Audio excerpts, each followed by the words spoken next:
Before we dive into the latest Cleveland Browns news and rumors, if you haven't subscribed already, please go ahead and do so. If you're looking for free daily Browns content and the best content on YouTube, if I do say so myself, hit that big red button. We're closing in on 10,000 subscribers, so I greatly appreciate all of you that have already joined our rapidly growing dog pound. But if you haven't already, we got room, so subscribe today.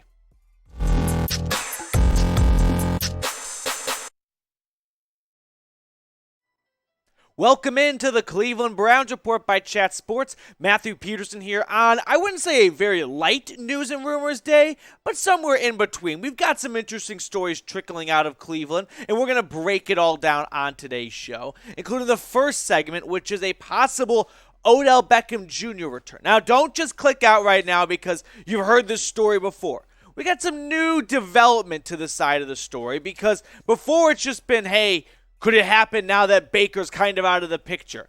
But there are reports coming out, or a report I should say, that there are people in the Browns front office that are open to a reunion. We'll explore that more in just a second. But Sean McVay, the Rams head coach, he wants the Rams, to re-sign Odell Beckham Jr. F them picks, yeah. That front office, he'd love to see OBJ come back. And what head coach wouldn't after seeing Odell Beckham come over and having a disastrous start to 2021 with Cleveland and turning around almost immediately with the Rams and pretty quickly. Now, let's all remember that OBJ is coming off a second torn ACL. He tore it during the Super Bowl, of course, so I'm guessing if his recovery is anything like the first ACL tear, he won't be back till December, and maybe that's at the earliest, right? Last time it took him 11 months.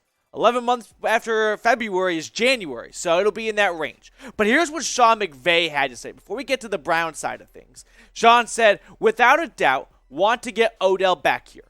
That's the goal, and continuing to work toward a solution of him re-signing with the Rams. Okay, so Sean McVay, of course, this is where we have to remember head coaches have their limits in the front office, and they don't get to call all the shots, but clearly he'd like to see OBJ come back to the Rams.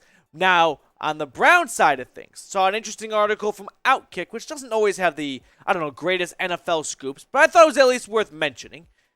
Armando Salguero, I hope I pronounced that correct, saying the Cleveland Browns, the team which released Beckham before he signed with Los Angeles last season, have had internal discussions about bringing him back per a source. Players on the team, meanwhile, have had quite public discussions on the same topic. Now, this is a newer development. We don't really know who this source is, right? It's not a big wig in Cleveland. It's not a Mary Kay, in my opinion, right? We haven't seen her come out and say there have been internal discussions, but this is what we do on the channel. We break it all down for you. Here's what I'll say to it, though. Nothing's going to happen for about 6 months from OBJ side and NFL front office side. I really don't believe any team is going to sign Odell Beckham Jr. this summer, because he's not going to be able to play until later in the year. The Browns could call him and offer a contract, and unless they blow him out of the water, if it's just kind of average close to, 7 to 10 million range, he'll probably say thanks, but no thanks. I'm going to wait and see which team is looking the best coming close to a Super Bowl.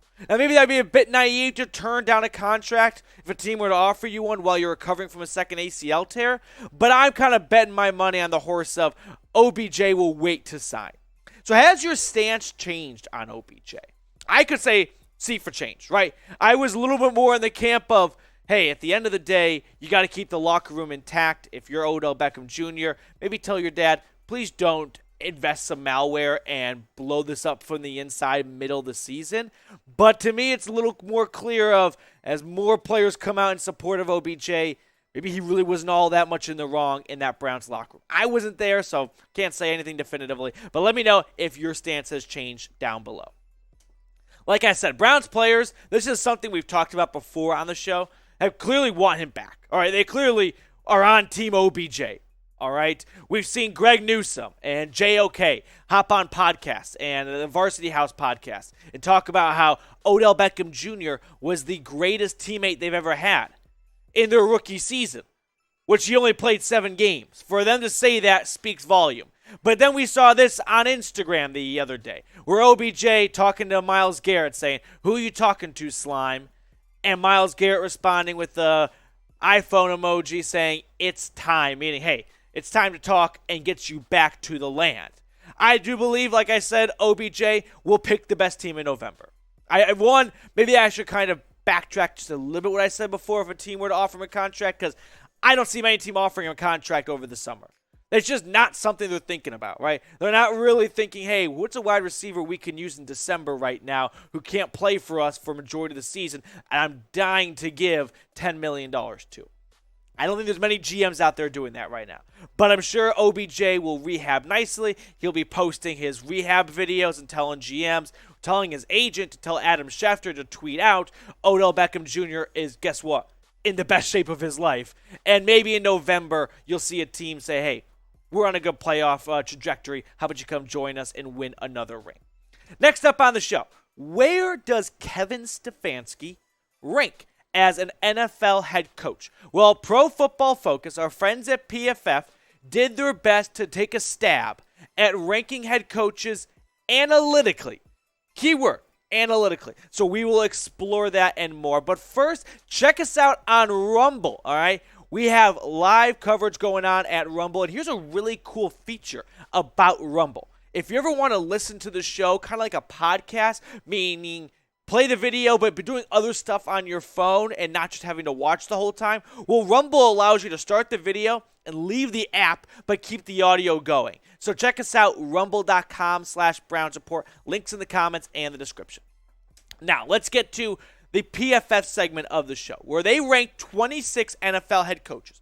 Reason why they didn't do all 32 NFL head coaches is they didn't want to include any rookie head coaches in. So here is kind of the best cliff notes, spark notes to understand what PFF did. Their goal was to predict with each NFL coach how many points their team would score and allow, and a record with an average NFL roster. That's the key word. If you gave every single head coach, or all 26 of these head coaches, the same exact roster, would they get points-wise, points allowed, and what would their average record be? They took into account teams' talent level and player salaries, and like I said, no newbie. So here's how they broke it down. In their first tier of coaches, what they called Hall of Fame coaches, they put Bill Belichick at number one. No one's going to disagree with that. And they say with an average roster, the same roster as Harbaugh and Reed, he would go somewhere around 11-5, or 11.7 to 5.3 losses. That's what that means in the parentheses. Harbaugh coming in second. Yeah, hard to disagree, right? Harbaugh's always put out good teams. Andy Reid coming in at number 3, and we'll get out number 4 in just a second. But before we started filming, a little fun trivia that Marshall Green, my producer, did not know. Bill Belichick was the Cleveland Browns head coach for a period of time. I don't think enough people know that, which is kind of strange. But if you wish the Browns could go back in time and undo that and not fire Bill, like the video. Maybe one of you guys are going to be a time traveler one day and you'll help us out. So give us a thumbs up and we can all agree that having Belichick for the long run would have been a very nice outcome. On to number 4 through 13. They called this group of coaches, this tier, good coaches. And now we have an issue. Cliff Kingsbury is not the 4th best coach in the NFL, or should not be the 4th highest ranked head coach. All right, well, we'll break that down more in a second. Pete Carroll's at 5, Matt LaFleur at 6, Shanahan 7, Vrabes at 8, Frank Reich for the Colts at number 9, Mike McCarthy at 10, Sean McVay comes in at 11. All right, Brandon Staley at 12, and Mike Tomlin. I don't like him as a coach, but you got to respect the guy because he's never had a losing season, at 13. My big takeaways from that list, way too high on Cliff Kingsbury at 4 and Mike McCarthy at 10, and way too low on Sean McVay and Mike Tomlin. Now, PFF's a good metric sometimes, but every once in a while, you should look at your outcome, right? You put all this data in and you get these results out. Well, something's not right if Cliff Kingsbury is number 4. Now, you can say it's analytics, but at some point you should just stop and do the eye test and go, maybe we're not putting in enough balance of metrics because there's no way Cliff Kingsbury should rank ahead of Sean McVay and Mike Tomlin. We move on closer to Kevin Stefanski, though. Nick Sirianni for the Eagles clocking in at 14. Dougie P on round 2 with Jacksonville at 15. Sean McDermott, he's a phenomenal coach. And I think he goes about 500, 9 and 8 at 16. All right, moving on to 17. Lovie Smith, who hasn't been an NFL head coach in almost a decade. I think it will be a decade this year. Washington Commanders, Riverboat Ron at 18. And now we land at Kevin Stefanski at 19. So PFF says Stefanski is the 19th best head coach in the NFL among qualifying head coaches. Let's break this down. They said offensively, amongst the 26 qualifying coaches, Stefanski ranks 15th. Defensively, 21st. Of course, we all know he won Coach of the Year in his first season in 2020, 2 years ago. But the team definitely regressed for a variety of reasons, not just Stefanski, but he definitely had part in this last season.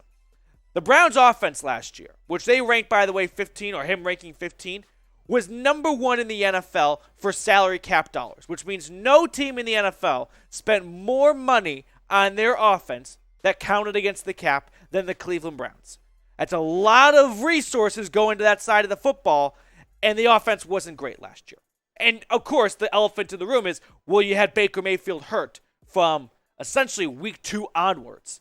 Week 2 from the Texans game. Shout out to Anthony Schwartz for not running the full route. But the Browns' defense is where I want to talk a little bit more, because it's hard to really break down an offensive coach who had an injured quarterback all season. He probably should have yanked him, and I was wrong for even saying, play Baker longer than he should have. But the defense definitely underperformed during stretches last season. It was a bit of a Jekyll and a Hyde defense, right? I mean, no pun intended. You had the good D and you had the bad D last season. The good defense for the Browns held opponents to 2 touchdowns or less 9 times. Like Ferris Bueller, 9 times. They held him to under 2 touchdowns or less. Six times the defense had multiple takeaways in a game, and they finished top 10 in sacks with 43. The bad defense, though, was that they allowed over 25 points per game against playoff teams. So when the Browns had a big contest, like the Chiefs, the Chargers, the Cardinals, the defense folded, right? And we saw that one too many times. The Patriots, that was an awful game. 4 times they gave up 30-plus points, and twice giving up 40 burgers. 7 games they went without a takeaway. So the takeaways kind of went in stretches, right?